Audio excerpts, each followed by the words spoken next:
Hello guys, this is Nitin Dhingra. और आज जो हम चैप्टर करने वाले हैं उस चैप्टर का नाम है periodic classification of elements. Class 10 का चैप्टर नंबर 5 है। तो आज इस चैप्टर के बारे में पूरी पढ़ाई करेंगे कि है क्या इस चैप्टर में। तो आइए देखते हैं भाई। Periodic classification of elements. सबसे पहले तो मैं आपको बता दूं कि एलिमेंट क्या होता है। आप सबको पहले से ही पता होगा कि एलिमेंट होता क्या है। भाई एलिमेंट होता क्या है? Elements are the pure substances that are found in the nature. आप कहोगे कि ये क्या है सर? एलिमेंट जो होते हैं ना बिल्कुल प्योर सब्सटेंस होते हैं। प्योर सब्सटेंस का मतलब समझो क्या होता है? प्योर सब्सटेंस का मतलब ये होता है भाई, जैसे सपोज करके आपने घर में कुछ खाना बनाया, फॉर एग्जांपल चावल। चावल में आपने कुछ नहीं डाला, ठीक है, बिल्कुल प्लेन चावल बनाए, तो वो तो हो गया एक एलिमेंट। बट अगर सपोज उस चावल में आपने कुछ राजमा कह रहा हूँ, कोई मटर डाल लिए या कोई दाल मिक्स करके खिचड़ी बना ली, है ना। तो ये जब दो तीन चीज़ें मिक्स हो जाती हैं तो दो तीन चीज़ें मिक्स होने के बाद कुछ कंपाउंड या मिक्सचर की तरह बना देती हैं, ठीक है। और अदरवाइज़ अगर कोई प्योर चीज़ मिलती है तो उसे हम एलिमेंट कहते हैं। एक और एग्जांपल मैं आपको दे सकता हूँ।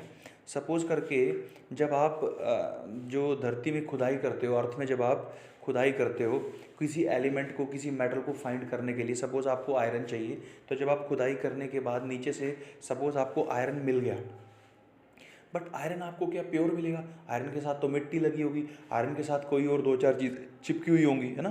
तो जब ये बहुत सारी चीज़ें चिपकी हुई होती हैं, ठीक है, ये तो समझ लो कि कोई मिक्सचर है। बट जब आप इन सब से प्योरली एलिमेंट यानी कि आयरन को आप अलग करके निकाल दोगे, वो होगा एलिमेंट। तो एलिमेंट क्या होता है? प्योर चीज़ होती है भाई, ठीक है। तो एलिमेंट्स, तब देखो मैंने लिखा है यहाँ पे क्या, what is element? Element are the pure substances that is without impurity. कोई इम्प्योरिटी नहीं होगी एलिमेंट में। ओके, आई होप कि इतना आपको क्लियर होगा। अब इससे पहले मैं चैप्टर का मीनिंग आपको समझा दूँ कि चैप्टर क्या है और चैप्टर क्यों पढ़ रहे हैं भाई, है ना। ये भी तो पता होना चाहिए कि चैप्टर का मतलब क्या है। मेरा मेन मोटिव यही रहता है कि मैं बेसिक्स इतने बढ़िया से क्लियर करूँ कि आपको मतलब नाइन्थ और टेंथ की बात नहीं है, ये बात है फ्यूचर की। अगर आपका इंटरेस्ट बनेगा तभी आप साइंस की तरफ जाओगे, आप नॉन मेडिकल लोगे, आप मेडिकल लोगे। तो मेरा मोटिव यही है कि मैं आपके बेसिक्स बहुत अच्छे से क्लियर करूं ताकि आपकी ग्रिप सब्जेक्ट पे बहुत तगड़ी बने। रटने वाली तो कोई बिल्कुल 1% भी आपको बात नहीं होगी। आपने रटना नहीं है भाई, रटना क्यों है ना। रटना नहीं है, हमने क्या करना है कि हमने देखना है कि बहुत अच्छे से कंसेप्ट को समझते हैं। तो पहले चैप्टर का मतलब समझते हैं। देखो चैप्टर का मतलब क्या है, periodic classification of element. Element का मतलब मैंने आपको क्लियर कर दिया। क्लासिफिकेशन का मतलब होता है भाई अलग अलग सेपरेट करके लिख देना किसी भी चीज़ को। जब भी हम किसी भी चीज़ को सेपरेट करके लिख देते हैं, ठीक है, तो उसको बोलते हैं क्लासिफिकेशन। जैसे जैसे कि आप कभी लाइब्रेरी में चले जाओ, ठीक है, जैसे कि आप कभी लाइब्रेरी में चले गए तो लाइब्रेरी में आपने क्या देखा होगा? लाइब्रेरी में आपने देखा होगा कि फिजिक्स की बुक अलग पड़ी हैं, केमिस्ट्री की बुक्स अलग पड़ी हैं, साइंस की बुक अलग पड़ी हैं, सोशोलॉजी, जितने भी सब्जेक्ट हैं सबकी बुक्स को ना अलग अलग से अरेंज करके रखते हैं। ऐसे ही रखते हैं जी। अगर ऐसे नहीं रखें तो क्या होगा? जब ऐसे नहीं रखोगे तो बिल्कुल हौच पौच हो जाएगा, खिचड़ी पक जाएगी। अब जो बंदा लाइब्रेरी से बुक लेने के लिए आया उसको बुक ही नहीं मिलने वाली, है ना, ऐसे ही होगा। तो यही सब कुछ देखते हुए जो साइंटिस्ट थे, मतलब इन द ईयर ऑफ 1700 1800 के आसपास, उनको कुछ एलिमेंट्स के बारे में ना नॉलेज होने लगी कि अच्छा आयरन भी कोई एलिमेंट होता है, अच्छा गोल्ड भी कोई एलिमेंट होता है। ऐसे करके उनको बहुत सारे एलिमेंट्स के बारे में पता चल गया। जब उनको बहुत सारे एलिमेंट्स के बारे में पता चल गया तो वो क्या चाहते थे? वो चाहते थे कि एलिमेंट्स को जैसे लाइब्रेरी में हम बुक्स अरेंज करते हैं ना, वैसे ही हम एलिमेंट्स को एक टेबल बना करके अरेंज कर दें। समझ रहे हो? वो क्या चाहते थे? वैसे ही हम एलिमेंट्स को एक टेबल की फॉर्म में अरेंज कर दें। क्यों कर दें भाई, ऐसी क्या ज़रूरत है? जैसे लाइब्रेरी में अगर बुक्स अच्छे से अरेंज रहेंगी तो किसी और बंदे को आके समझने में कि यहाँ पे ये बुक पड़ी है, यहाँ पे ये बुक पड़ी है, आसानी रहेगी। वैसे ही साइंटिस्ट चाहते थे या केमिस्ट जो थे वो ये चाहते थे कि जब कोई फ्यूचर में कोई भी बंदा किसी एलिमेंट को स्टडी करे तो उसको नॉलेज हो जाए कि अच्छा ये इस टेबल में है तो इसका कुछ प्रॉपर्टीज़ इस तरह से होगी। जैसे फिज़िक्स का कोई एक टेबल है तो उसमें सारी फिज़िक्स की बुक्स होंगी, modern physics, quantum physics, physics की बहुत सारी ब्रांचेस होती हैं। ऐसे ही जब एलिमेंट्स की आपने अरेंज करके कोई टेबल क्रिएट कर दिया, अगर जैसे जैसे कोई टेबल क्रिएट कर देते हैं, ऐसे कोई भी एक टेबल, ठीक है, जैसे एलिमेंट्स का कोई एक टेबल क्रिएट कर दिया है ना, ठीक है, तो यहाँ पे ए एलिमेंट आ गया, यहाँ पे बी, यहाँ पे सी, डी, ई, एफ, जी, एच, आई। ये तो मैं ऐसे एग्जांपल के लिए लिख रहा हूँ। सपोज कोई ए एलिमेंट है, सपोज कोई बी एलिमेंट है, तो साइंटिस्ट क्या चाह रहे थे? साइंटिस्ट ये चाह रहे थे कि जैसे मैं कोई टेबल क्रिएट कर रहा हूँ, जैसे कोई एलिमेंट है ए, तो जो ए एलिमेंट होगा ना, उसकी जो प्रॉपर्टीज़ होंगी, उसकी जो गुण होंगे, वो बी और सी से मिलते होंगे। क्योंकि ये तो समझ लो जैसे लाइब्रेरी में फिजिक्स का कोई रैक है, ठीक है, सपोज ये कोई केमिस्ट्री का रैक है, तो केमिस्ट्री की बुक्स होनी चाहिए, यानी कि जो डी है, जो ई है, जो एफ है, इन सब की प्रॉपर्टीज़ मिलती होंगी। ऐसे ही जो जी, एच, आई होंगे, इनकी भी प्रॉपर्टीज़ मिलती होंगी। अब फिर से समझो, मैं ये कह रहा हूँ साइंटिस्ट चाह रहे थे कि हम एलिमेंट्स को एक टेबल की फॉर्म में अरेंज करें। टेबल की फॉर्म में अरेंज करने का फ़ायदा क्या होगा? जब कोई नॉर्मल आदमी आकर के सीखने की कोशिश करेगा, अगर उसको ए के बारे में पता होगा कि ए हार्ड होता है, तो उसको अगर टेबल दिख जाएगा तो वो बाय डिफ़ॉल्ट अंदाज़ा लगा लेगा कि भाई बी भी हार्ड है और सी भी हार्ड है। इसलिए पीरियोडिक टेबल बनाने के लिए कोशिश चल रही थी, ठीक है। तो अभी आप समझ गए हो, क्लासिफिकेशन मैंने बता दिया, सेपरेट करके रखना, एलिमेंट का मतलब मैंने आपको समझा दिया था, ठीक है। अब देखते हैं चैप्टर का सबसे फर्स्ट वर्ड है पीरियोडिक। भाई पीरियोडिक का मतलब बता दो क्या होता है? तो पीरियोडिक का मतलब स्टूडेंट्स ये होता है जो एक टाइम के बाद रिपीट हो जाए, जो एक टाइम के बाद रिपीट हो जाए। जैसे क्लॉक, घड़ी देखी है आपने, घड़ी में क्या होता है भाई? घड़ी में होता है जैसे घड़ी है ना, ये क्लॉक है, ये 12 बज रहे हैं, ये 6 बज रहे हैं, ये 3 है, ये 9 है।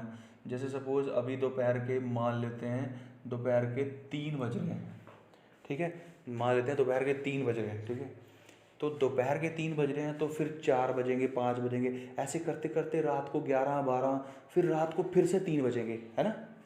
तो 3 बजना दोपहर में भी होगा और रात में भी होगा, ओके। तो जब ये चीज़ रिपीट हो रही है, और वो रिपीट होने की भी एक प्रॉपर्टी है, क्या प्रॉपर्टी है? एक पीरियड के बाद हो रही है, एक टाइम, फिक्स टाइम के बाद हो रही है। यानी कि जब दोपहर को 3 बजे हैं, उसके ठीक 12 घंटे के बाद रात को 3 बजेंगे। तो जब कोई चीज़ एक पीरियड के बाद, एक फिक्स टाइम के बाद रिपीट हो जाती है, तो उसे बोलते हैं पीरियोडिक। उसे क्या बोलते हैं? पीरियोडिक। फॉर एग्जांपल, जब आपके क्लासेस लगते हैं, आपके लेक्चर्स लगते हैं क्लास में, तो उसको बोलते हैं कि मेरा फर्स्ट पीरियड इसका है, सेकंड पीरियड इसका है। तो आपको पता है ना, पीरियड्स क्या होता है? फिक्स टाइम के होता है, 45 मिनट्स का होता है, और फर्स्ट 45 मिनट्स के बाद पीरियड चेंज हो जाता है, सेकंड पीरियड आ जाता है, वो भी 45 मिनट्स का होता है। तो पीरियड्स क्या होते हैं? रिपीट होने वाली चीज़ें और सिमिलर चीज़ें। अब चैप्टर का मतलब आपको क्लियर हो गया होगा कि हमने एलिमेंट्स को अलग अलग करके इस हिसाब से रखना है ताकि उनकी जो पीरियोडिक, मतलब जैसे मैंने अभी टेबल बनाया था ना A B C D E, तो मैंने क्या कहा था? ए के नीचे बी लिखा था और उसके नीचे लिखा था सी, कि ए की प्रॉपर्टी बी और सी के साथ सिमिलर होंगी। तो हम जो टेबल बनाएंगे, हम ऐसा टेबल बनाने वाले हैं जिसमें एलिमेंट्स अलग अलग रखे जाएं, प्लस उनकी जो प्रॉपर्टीज़ हैं, उनके जो गुण हैं, उनकी जो प्रॉपर्टीज़ हैं, वो इस हिसाब से होंगी कि प्रॉपर्टीज़ रिपीट हो रही होंगी, ठीक है। प्रॉपर्टीज़ क्या हो रही होंगी? रिपीट हो रही होंगी। तो इसी को बोल रहे हैं पीरियोडिक क्लासिफिकेशन ऑफ एलिमेंट्स। एक और एग्जांपल देता हूँ ताकि आपको पीरियड क्लियर हो सके। जैसे मैं कोई एक सिग्नल ड्रॉ करता हूँ, देखो ये कोई सिग्नल है, ठीक है। अब आप देखो ये यहाँ से यहाँ पे आ रहा है, ठीक है, यहाँ से यहाँ पे जब ये आ रहा है, इसके बाद थोड़ी देर के बाद ये यहाँ पे यहाँ फिर आ रहा है, तो ये रिपीट हो रहा है ना, कुछ देर के बाद यहाँ पे आ रहा है, ऐसे ही फिर ये यहाँ पे आएगा, जो ये वाला था वो यहाँ रिपीट हो रहा है। तो देख रहे हो ना रिपीट कैसे हो रहा है। तो जब चीज़ें रिपीट हो रही होती है ना, तो ये रिपीटिशन ही कहलाता है पीरियड्स, ठीक है, इसी को बोलते हैं पीरियड्स। तो ये चैप्टर है periodic classification of elements. I hope आपको क्लियर हो रहा होगा। अब मैं आपको जो बोर्ड पे लिखा है ना वो एक्सप्लेन कर देता हूँ। तो सबसे पहले हमने सीखा कि what is an element. Elements are the pure substances without impurity, ठीक है। एग्जांपल, एलिमेंट का एग्जांपल दो। गोल्ड, सिल्वर, आयरन, सोडियम, ये सारे के सारे एलिमेंट हैं। तो फिर मैंने यहाँ पे लिखा कि लाइब्रेरी का मैंने एग्जांपल आपको दिया था कि भाई टेबल की फॉर्म में अरेंज करना है। जैसे कि लाइब्रेरी में फिजिक्स केमिस्ट्री मैथ की बुक्स अलग अलग पड़ी रहती हैं, वैसे ही हमारा पीरियोडिक टेबल बनेगा, उसमें एलिमेंट्स अलग अलग रखे रहेंगे। ठीक है, तो फिर क्वेश्चन आया था कि पीरियोडिक टेबल की ज़रूरत क्यों पड़ी, वो मैंने आपको एक्सप्लेन कर दिया अच्छे से। पीरियोडिक टेबल की ज़रूरत इसलिए पड़ी ताकि हम इजीली अंडरस्टैंड कर सकें कि किसी भी एलिमेंट का कैरेक्टर कैसा है, कोई एलिमेंट कितना स्ट्रॉन्ग है, कोई एलिमेंट हार्ड है, कोई एलिमेंट सॉफ्ट है, ये सारी की सारी चीज़ें जो है हमें पता चलने वाली थी। ठीक है जी, ओके।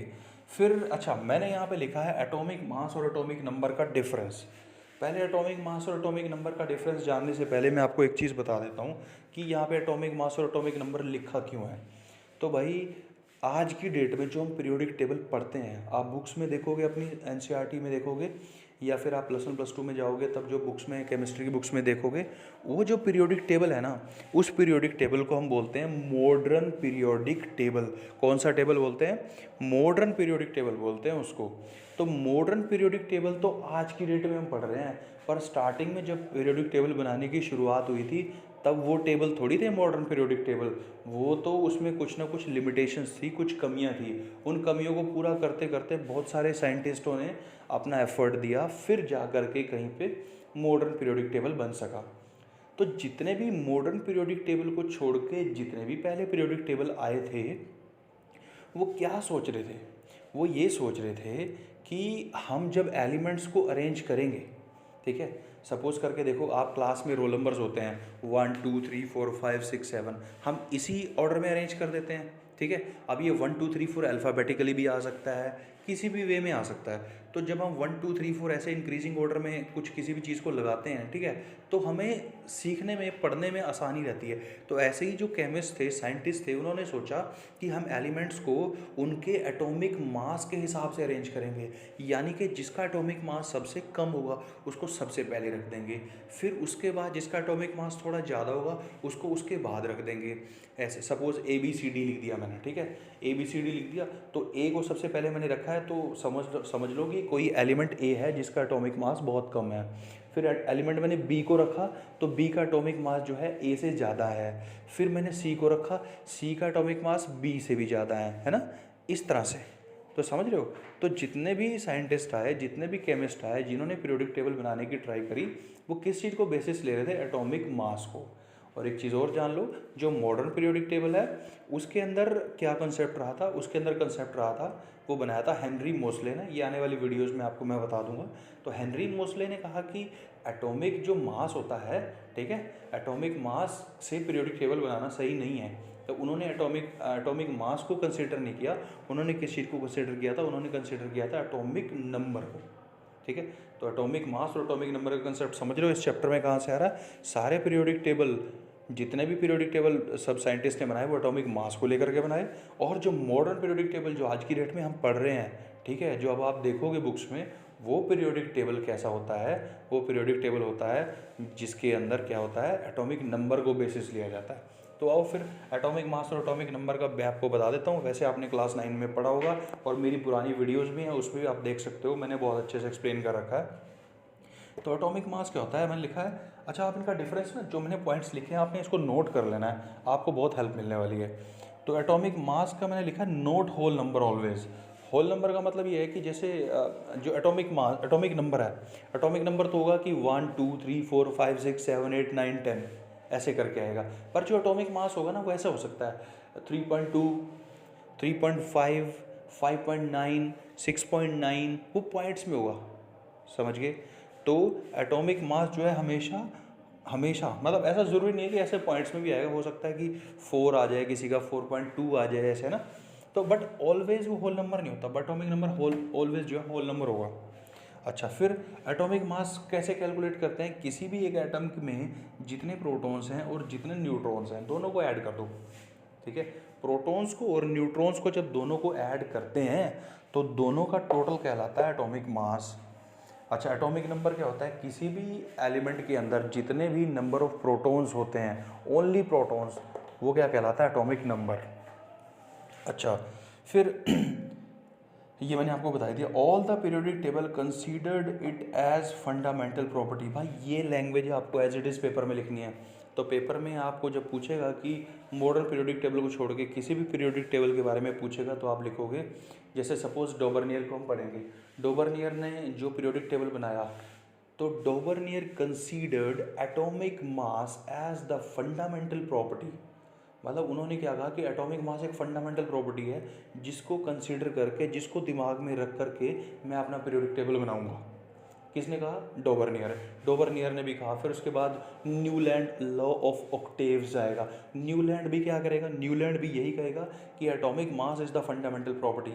तो एटॉमिक मास को लेकर के चलेगा। फिर उसके बाद आएगा कौन आएगा उसके बाद? हाँ, मेंडलीव आएगा। तो मेंडलीव जो आएगा, मेंडलीव भी क्या कहेगा कि atomic mass is the fundamental property in designing the periodic table. But जब मॉडर्न पीरियोडिक टेबल आएगा वो कहेगा कि atomic number is the fundamental property. Right, समझ रहे हो? तो बता दिया मैंने आपको डिफरेंस। ठीक है, तो सबसे पहला बंदा जिसने कोई पीरियोडिक टेबल डिज़ाइन किया उसका नाम था डॉबरनियर। ठीक है, उसका नाम क्या था? डॉबरनियर। तो डॉबरनियर वाज द फर्स्ट साइंटिस्ट जिसने की पीरियोडिक टेबल की शुरुआत की। तो भाई पीरियोडिक टेबल की शुरुआत तो करी है, बट पीरियोडिक टेबल की शुरुआत किससे करी है? एटॉमिक मास से। यही क्या बताया उसने कि एटॉमिक मास ही है जो है फंडामेंटल प्रॉपर्टी है। किस चीज़ की फंडामेंटल प्रॉपर्टी है? कि वो बोला, डॉबरनियर क्या बोला कि अगर मैं पीरियोडिक टेबल बनाऊंगा तो मैं एलिमेंट्स को किस हिसाब से अरेंज करूंगा? In the order of their increasing atomic masses. तो जैसे जैसे एटॉमिक मास बढ़ते जाएंगे वैसे वैसे मैं एलिमेंट्स को अरेंज कर लूँगा। ठीक है, डॉबरनियर ने क्या बोला? डॉबरनियर ने फर्स्ट साइंटिस्ट है जो कि पीरियोडिक टेबल बना रहा है। ठीक है, और पीरियोडिक टेबल बनाते बनाते वो क्या कर रहा है? वो कह रहा है कि atomic mass is the fundamental property and the elements are arranged. याद कर लो, सुन लो मेरी बात को ध्यान से। Elements are arranged in order of increasing atomic masses and atomic mass is the fundamental property. ये बोला डॉबरनियर ने। अब डॉबरनियर का जो पूरा देखो पीरियोडिक टेबल है उसको क्या बोला उसने? डॉबरनियर ट्राइड्स। ट्राइड्स मतलब, ट्राई मतलब तीन चीज़ें, ट्राई का मतलब तीन चीज़ें। ठीक है, तो यानी कि उसने एलिमेंट्स को, सपोज देखो उसको सोच, एक मिनट मैं एक एग्जांपल देता हूँ। एक लाइब्रेरी में बुक्स को तीन तीन के पेयर में बना दिया उसने कि तीन बुक्स ऐसे जोड़ दी मैंने, फिर तीन बुक्स ऐसे जोड़ दी मैंने, फिर तीन बुक्स ऐसे जोड़ दी। ठीक है, कि इन तीनों की प्रॉपर्टी सेम है, इन तीनों की प्रॉपर्टी सेम है, इन तीनों की प्रॉपर्टी सेम है। तो यही डॉबरनियर ने किया। डॉबरनियर ने क्या किया कि तीन एलिमेंट ले लिए। फॉर एग्जाम्पल के लिए लिथियम, सोडियम और पोटेशियम। लिथियम, सोडियम और पोटेशियम, उसमें तीन एलिमेंट ले लिए और तीनों का एक ग्रुप बना दिया। इस तीनों के तीनों का जो एक ग्रुप था, इस ग्रुप को उसने क्या बोल दिया कि ये एक क्या है? एक ट्रायड है। ठीक है, तो ट्रायड क्या था? तीन एलिमेंट्स का ग्रुप था और डॉबरनियर इन ट्रायड्स की फॉर्म में ही एलिमेंट्स को अरेंज कर रहा था। अब डॉबरनियर ने जो अपना ट्रायड्स बनाए हैं उसमें कुछ खास बात क्या है? उसकी खासियत देखो जो कि बहुत इंपॉर्टेंट है।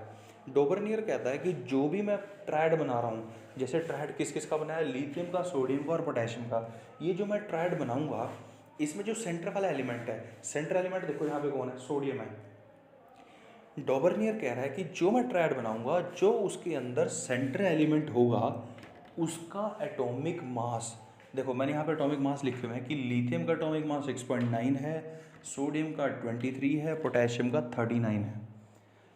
तो डॉबरनियर कह रहा है कि जो सोडियम का या फिर बीच वाले एलिमेंट का एटॉमिक मास होगा वो बाकी दोनों यानी कि लिथियम और पोटेशियम, बाकी दोनों के एवरेज के इक्वल होगा। एवरेज कैसे निकालते हैं?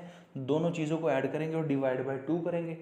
तो मैंने लिथियम का 6.9 और पोटेशियम का 39 ऐड किया तो 45.6 लिख दिया मैंने, गलत लिख दिया सॉरी, 45.9 आएगा। 45.9 बाई 2, 45.9 को अप्रोक्सीमेटली मैं समझ लेता हूँ 46, तो 46 बाई 2 कितना आ गया? 23। और यही एटॉमिक मास किसका है? सेंटर वाले एलिमेंट का। ठीक है, तो डॉबरनियर ने बोला कि भाई जो मैं ट्रायड बनाता हूँ, जो मैं तीन तीन का ग्रुप बना रहा हूँ, उन तीन तीन के ग्रुप के अंदर जो सेंटर वाला एलिमेंट है उस एलिमेंट का एटॉमिक मास बाकी दोनों के एटॉमिक मास के एवरेज के इक्वल होगा। इन दोनों को जोड़ेंगे, इन दोनों को ऐड करेंगे, एवरेज निकालेंगे और वो इसके इक्वल आएगा। ठीक है। अच्छा, और क्या बात है डोबरनियर की, एक बात और ध्यान से सुनने वाली है कि डोबरनियर के टाइम में जितने भी एलिमेंट डिस्कवर थे, जितने भी, वो सब के सब को अरेंज नहीं कर पाया। अरेंज नहीं कर पाया, यस। क्यों नहीं कर पाया भाई? यही तो उसकी लिमिटेशन है, वो अरेंज सब एलिमेंट्स को नहीं कर पाया था। और क्योंकि उसके पास ट्रायड बनते थे और एक ट्रायड में एलिमेंट होते थे 3, तो डोबरनियर कितने ट्रायड बना पाया? डोबरनियर ओनली 3 ट्रायड्स ही बना पाया, यानी कि 9 एलिमेंट को अरेंज कर पाया डोबरनियर। डोबरनियर के टाइम में अगर सपोज करके 20 एलिमेंट्स डिस्कवर्ड थे, तो 20 में से he could arranged only 9 elements, क्योंकि वो 3 ही ट्रायड्स बना पाया था। तो गाइस, आई होप कि इतना आपको अच्छे से समझ आ जाएगा, और फिर नेक्स्ट वीडियो में मिलेंगे, इससे नेक्स्ट टॉपिक को करने की कोशिश करेंगे। तो चलिए फिर, थैंक यू सो मच।